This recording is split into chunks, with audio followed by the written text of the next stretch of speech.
Bapak, Ibu, saudara-saudari yang terkasih dan teman-teman muda, suatu hari saya pergi ke Rider Batalion Buaya Putih 323 di Banjar. Karena ada umat kita yang di Banjar, saya diminta untuk ibadat, lalu saya pergi ke sana. Ketika memasuki wilayah Rider itu, batalion, di bagian depan sudah ada tulisan yang besar. Tulisannya menarik perhatian saya. Tulisannya demikian: kami hebat karena kami terlatih. Sebenarnya tulisannya biasa saja, tapi ketika merenungkan bacaan Injil hari ini, saya tergelitik untuk menawarkan refleksi tentang kami hebat karena kami terlatih. Seorang prajurit akan menjadi prajurit yang kuat dan handal kalau ia melalui masa penggemblengan yang keras dan tentu saja membutuhkan waktu.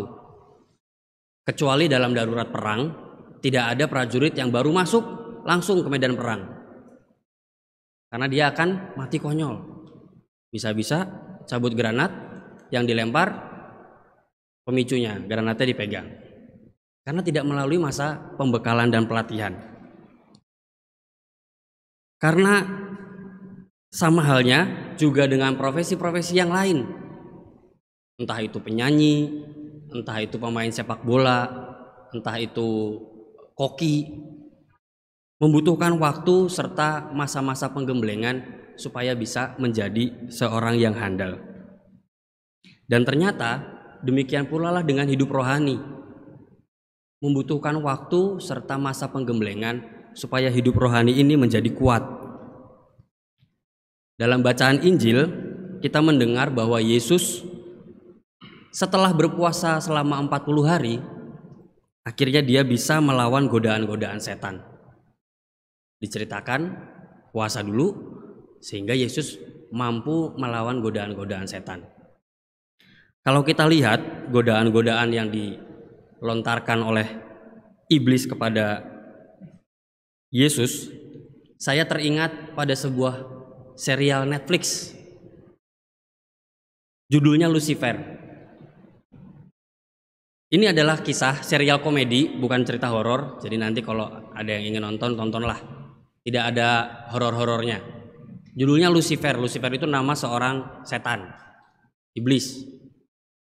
Dia itu turun ke bumi. Tetapi kemampuan Lucifer itu ternyata bukan menggoda supaya manusia berbuat jahat, tetapi mencari atau menemukan hasrat terdalam manusia. Maka setiap kali dia bertemu dengan orang, dia akan menatap matanya dan bertanya, apa yang paling kamu inginkan di dunia ini? Lalu orang itu seperti terhipnotis dan mengatakan keinginan terdalamnya. Saya ingin menjadi presiden, saya ingin menjadi Romo. Itulah dinamika yang dilakukan oleh setan, mencari menemukan apa keinginan terdalam kita, lalu membuat seolah-olah itulah satu-satunya tujuan hidup, sehingga kita dapat mengabaikan sesama, bahkan mengabaikan Tuhan. Yang penting tujuan atau keinginan saya, hasrat terdalam saya terpenuhi. Maka 3 cobaan yang dilemparkan kepada Yesus oleh iblis ini juga secara umum ingin mengatakan itu. Bagaimana caranya yang menjadi pusat adalah aku. Sesama boleh disingkirkan, Tuhan tidak dibutuhkan. Dalam godaan yang pertama, Yesus diminta mengubah batu menjadi roti. Kira-kira apakah Yesus bisa? Bisa. Tetapi ternyata tidak semua yang bisa kita lakukan itu adalah sesuatu yang baik, yang sesuai dengan kehendak Allah dan juga bermanfaat bagi sesama. Kita lihat perang yang sedang terjadi di Ukraina. Mungkin orang yang melakukan perang merasa yakin dan bisa. Saya bisa mengalahkan, menghancurkan negara tetangga saya. Maka berangkatlah pasukan. Kira-kira orang yang korupsi itu merasa bisa untuk memiliki apa yang bukan miliknya. Tetapi tidak semua hal yang bisa kita lakukan itu adalah sesuatu yang baik. Godaan yang kedua, Yesus diajak untuk melihat semua kerajaan di dunia dan dijanjikan untuk memiliki semuanya, Dan ternyata memiliki segalanya adalah sesuatu yang tidak mungkin. Karena pada dasarnya dunia ini diciptakan bagi semua orang. Dan hanya satu yang bisa memiliki semuanya, yaitu orang yang menyembah iblis. Maka mari kita renungkan, barangkali kita menginginkan segala sesuatu atau tidak segala sesuatu, banyak hal, sehingga kita mengesampingkan hak-hak atau kemungkinan hidup orang-orang di sekitar kita. Karena sikap-sikap seperti itu adalah sikap-sikap orang yang menyembah iblis. Seperti yang dikatakan iblis kepada Yesus, semuanya aku berikan kepadamu asal kamu menyembah aku. Sedangkan orang yang percaya kepada Allah menyadari bahwa semua orang adalah anak-anak Allah yang sama, sehingga memiliki hak, memiliki peluang hidup yang sama.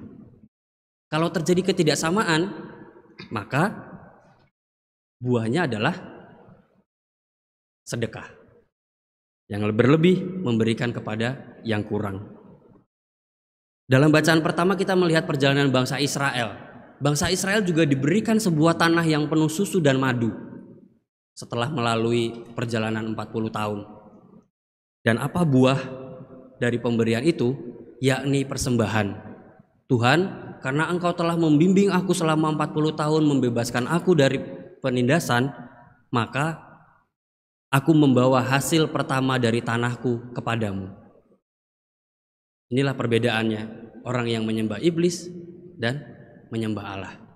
Yang menyembah Allah menyadari sebagai pemberian dan berbuah pada rasa syukur dan persembahan, sedangkan yang menyembah iblis ingin menguasai semua muanya. Godaan yang ketiga, setelah gagal membuat Yesus melakukan apapun yang bisa ia lakukan dan memiliki segala-galanya, lalu setan membenturkannya kepada kasih Allah. Kalau kamu tidak melakukan apa yang tadi saya minta, karena kamu adalah anak Allah yang maha bisa, dan kamu tidak memiliki semua kerajaan di dunia, padahal Bapamu ini yang maha kuasa, jangan-jangan Allah tidak mengasihimu. Godaan ini adalah godaan level 3, yaitu ketika seseorang tidak mampu melakukan sesuatu atau tidak mampu memiliki sesuatu, lalu dibenturkan kepada imannya. Jangan-jangan kalau saya tidak bisa melakukan ini dan tidak bisa memiliki itu, jangan-jangan Allah tidak mengasihi saya. Maka Yesus menjawab, jangan mencobai Tuhan Allahmu. Karena pengalaman iman bisa jadi tidak terukur oleh sesuatu yang bisa kita lakukan atau tidak bisa kita lakukan, atau sesuatu yang bisa kita miliki atau tidak bisa kita miliki. Pengakuan iman berasal dari pengalaman akan dikasihi oleh Allah, seperti bangsa Israel. Maka Bapak Ibu saudara-saudari yang terkasih, Rasul Paulus mengatakan, jika kamu mengaku dengan mulutmu bahwa Yesus adalah Tuhan dan percaya di dalam hatimu bahwa Allah telah membangkitkan Dia, maka kamu akan diselamatkan. Untuk mampu mengakui Yesus sebagai Tuhan dan Allah yang membangkitkan, itu membutuhkan sebuah proses. Masa pantang dan puasa di masa Prapaskah ini adalah kesempatan khusus untuk menggembleng. Apakah saya merasakan kasih Allah di dalam segala situasi, baik di dalam kelimpahan maupun keterbatasan? Seorang prajurit ketika berada dalam latihan perang sudah diberitahu nanti akan ada serangan di kanan dan di kiri. Waspada. Dalam masa puasa kita dengan penuh kesadaran membatasi makan kita, konsumsi kita. Tetapi ternyata perang yang sesungguhnya adalah setelah masa penggemblengan. Ketika setan kembali setelah menunggu waktu yang baik.